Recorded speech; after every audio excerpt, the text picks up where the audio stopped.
Overwhelmed when confronted with an urgent task, thinking if I only try better, work harder, and you put yourself aside time and time again because there are bigger things to think about. When I started working for the United Nations just after the war in Kosovo, it felt like walking into an open wound, and I was determined to give it all I had, knowing that the people who had suffered war were my priority, while my own well-being was not. In early 2002, when I was traveling for work from Kosovo to Kazakhstan, I felt this terrible pain and I started to bleed. I didn't think much of it. I just took painkillers and continued with work. It was only years later that I realized I'd had a miscarriage. And instead of this being a wake-up call, I had just kept plowing on, deepening my disconnection with my body and my emotions. Soon after, I was in the unique position of having a guaranteed job at the UN for life, which had been a dream of mine. But at the UN in Geneva, the heavy bureaucracy and hierarchy felt all-consuming. My sense of purpose got weaker, and I felt increasingly out of touch with the living world. So I left my job at the UN, thinking we're serving system instead of serving people and the planet. And I thought something needed to change inside me. And I also felt our systems were out of sync, and maybe this feels familiar to some of you. Those of us who work in climate and sustainability work on transforming or changing systems. But systems don't change themselves, right? It's people like you and me that together change systems. But I don't think we can help big systems change in the long run unless we connect within, and the change starts from within us. And lucky for us, there's this beautiful Icelandic concept that can help us do that. My soul searching brought me to intuition, which in Icelandic is called insight. And in the company of some amazing colleagues, I've been able to practice, research, and interview scientists, spiritual leaders, and artists from around the world. And I've discovered that we all have intuition, and it's up to us to tune into it, which can be quite a challenge in today's world. Intuition is fundamental to our intelligence, and I don't think we give it the attention that it deserves. Unconsciously, we process a massive amount of information, sensory data that our body picks up, including the brain. While this is unconscious, it still shapes our actions. Our very focused, conscious mind can grasp only a tiny fraction of all this data processing. Intuition helps us tap into this information. It helps us read the room, come up with insights, and tune into other people and the world around us. Sometimes we dismiss intuition as an irrational impulse that we shouldn't rely on, or a woo-woo concept that hasn't been backed by science. But research shows the catalyzing role intuition has for creativity, compassion, mental agility, and the human genius. We actually need good intuition to reason well. And without intuition, there wouldn't be much innovation. A research on a group of Nobel laureates showed the key role intuition played in their discoveries. And as they shifted between analysis and intuition, it led them to their big leaps. My search for answers brought me back to my roots and helped me see with fresh eyes the Icelandic word for intuition, insight.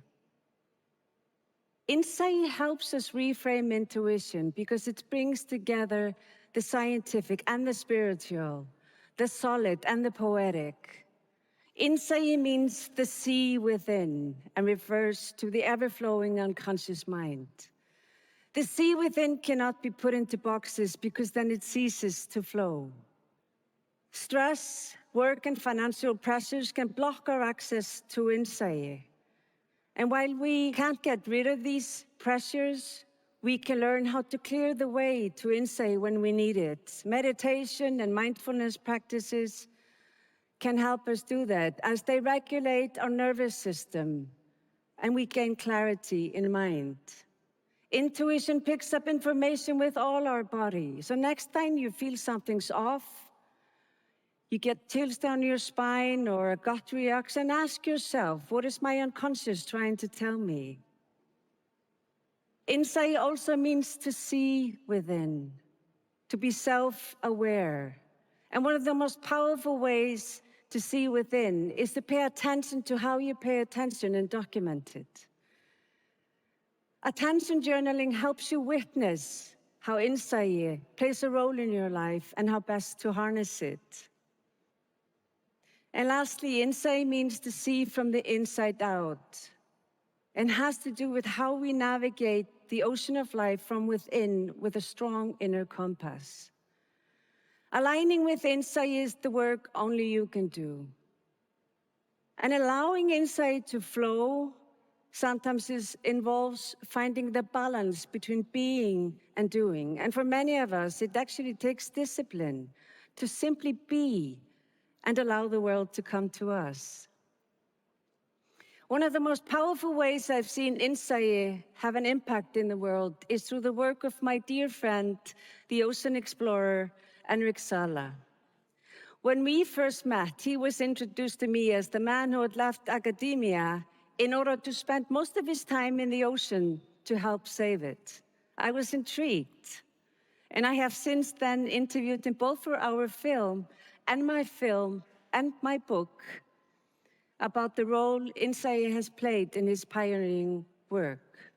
Henrik's childhood dream was to become a marine biologist, and after having spent 7 years as a university professor, Henrik felt as if he was writing the obituary of the ocean instead of providing a cure. So he left his job and he went on to found the National Geographic Pristine Seas Project, where he is able to immerse himself in the ocean and explore its ecosystems in a team of scientists and filmmakers. Spending time in the ocean has helped Henrik enormously develop his intuition about what's wrong with the ocean and how to bring it back. Since 2008, Pristine Seas has been able to establish 27 of the largest marine protected areas in the world, covering an area more than twice the size of India. Henrik's story supports research that shows that intuition gets deeper and better with experience, knowledge, and expertise. Also, how we immerse ourselves in the world, consciously or unconsciously, shapes how we show up and how we navigate it. The world we live in is very much like the ocean. It's constantly changing, and we need to decide which direction to go. We're now midway into the decisive decade for climate change. We're taking stock, renewing our understanding and agency. As we wayfind and change systems, we also need to renew our focus and vision. And I think insight can help us in 3 ways. First, like Henrik's story shows, it helps us see the big picture and how everything is interconnected. And secondly, insight grounds us in the present, enables us to be more in charge of our own attention and therefore better prepared for the unexpected.